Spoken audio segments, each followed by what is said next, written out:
Hey guys, it's your girl Andi Moore, and this is your No More Starving Artist Financial Freedom Friday tip for today. So, what literally blew my mind this week, I'm going to tell you because it's going to blow your mind. Terry and I, of course, are realtors. We take continuing education classes, and he was in one of his class virtually, of course. And he says to me, Bae, do you know the average net worth of a renter at the end of their life versus an average net worth of a homeowner at the end of their life? And I'm like, yeah, I was like, I'll guess. Okay, so I guessed 70 to 80,000 for the renter, and I guessed for the homeowner roughly about 250,000. I wasn't too far off for the homeowner. The homeowner is around 230,000 average, and this was a study done in 2016.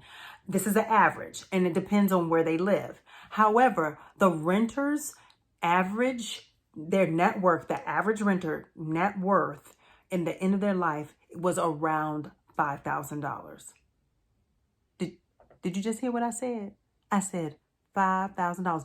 What we gonna do with $5,000 at the end of our lifetime for retirement? What are we gonna do with $5,000? I couldn't believe it. I was in shock. I really was. I was in shock. Guys, listen. I was not one of those homeowners who woke up and was like, I'm gonna go buy a house. I got the money. Let me go do it. No. She had to work at it. It was discipline. It took us 3 years. We had to get our credit together. We had to make sure that our taxes were done correctly. And I'm not going to talk about that, okay? But we had to make sure our taxes are done correctly. And we had to make sure that what we proved is that our independent contracting businesses was, supporting our lifestyle, and we could continue to afford it and, and add a mortgage to it. And so that's what we had to prove to the bank. And we needed 2 years of tax returns to do that.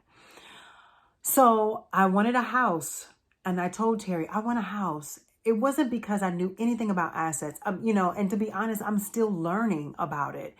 But I told him that because one, I was tired of living in my little apartment, and every time I sang, the dogs next door would be howling while I'm singing.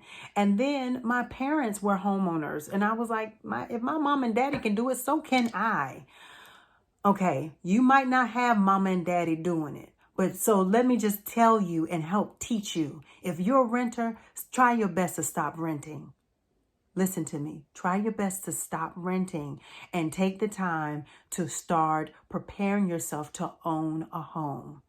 Why do you want to own a house? Your assets. The house, if a house is worth, let's say $200,000, that is $200,000 of asset. You can borrow from it with a home equity loan, a home equity line of credit. You can help send your children to college with it. You can even retire with it. If you own a house, you'll always have a roof over your head, and you don't ever have to pay anybody, but you always got to pay taxes. Okay, let me just be honest. You always got to pay taxes.